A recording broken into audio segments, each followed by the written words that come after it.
Well, hopefully this is recording. I'm putting all my faith in SnapBridge, which is a little bit scary.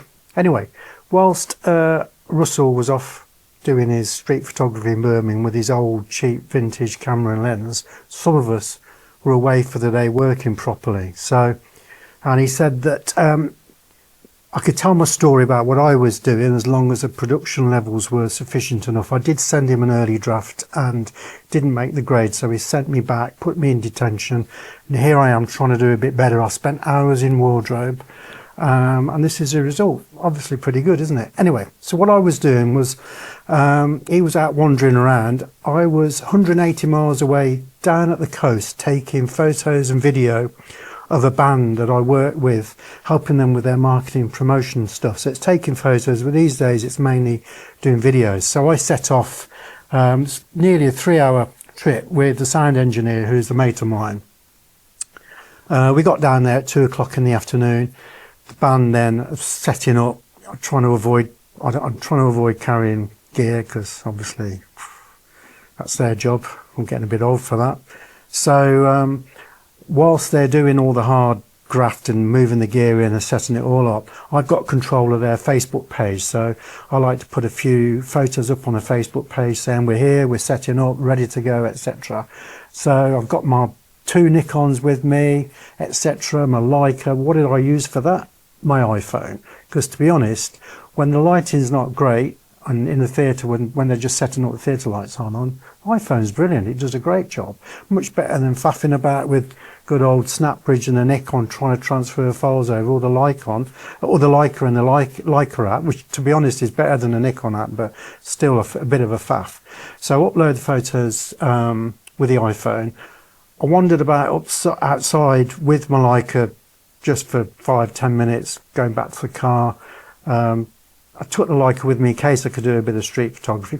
Took a couple of photos. They weren't great. There was nothing there much to do, and I didn't really spend long enough faffing about with it. So they got all set up. They did the sound check, and then we're off round the corner, around the pub next door, having fish and chips. Whilst we're doing that, somebody's coming in saying, "Oh, the sunset's amazing outside," because it was a lovely day. The sky's all red, and I was dying to go out and take some photos of that, but of course I couldn't leave my fish and chips, otherwise someone would have nicked them or they would have gone cold, so I missed that. Anyway, we're back to the venue. So then when they're playing and performing, I'm, as I say, taking a few photos, but mainly video. In the early days when I first met them, I was just taking photos from the photo pit, getting shots of all the individual members of the band.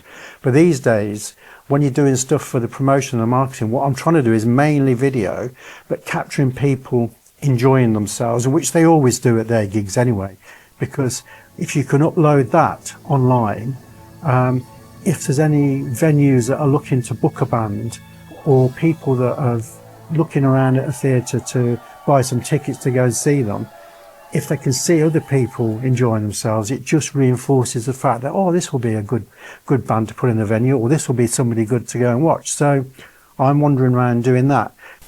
Until recently, I was mainly using the Z6 II and the Z8. I'll probably put the 24-70 on the Z8, 70-200 on the Z6 II, and take some video using those two.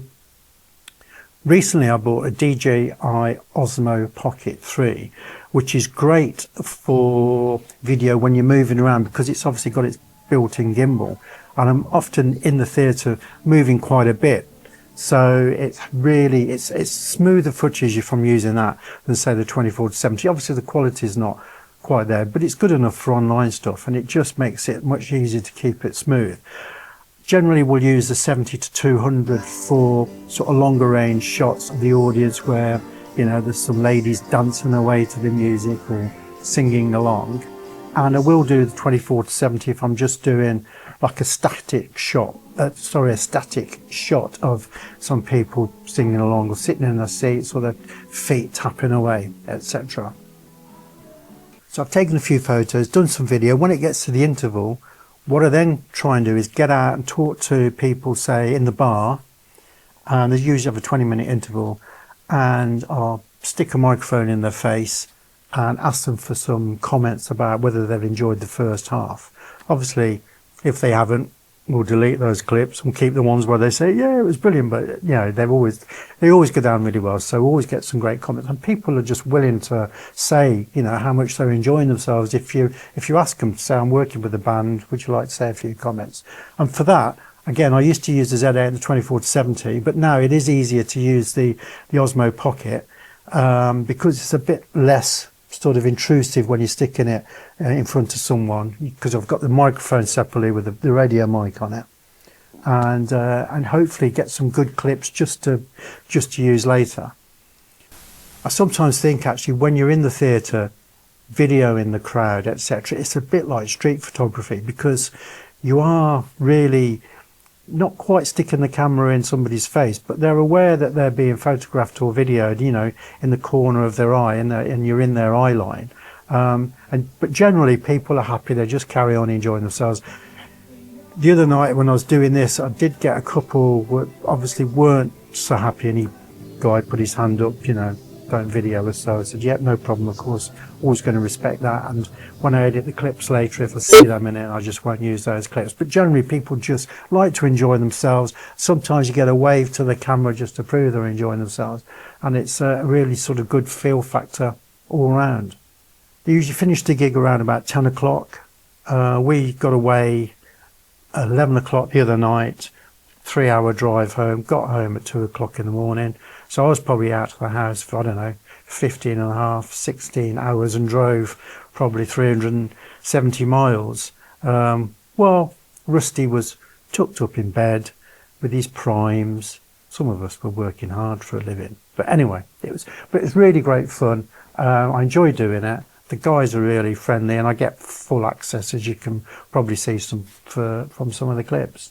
So it'd be interesting in the comments to know if anybody's done anything similar, if they got any tips on how I could approach it and do a better job with it. I'd like to hear from you. Thanks for watching, if you're still here, and I hope I've passed Mr. Prime's production level test this time, but who knows. You can check it anytime at night, but you can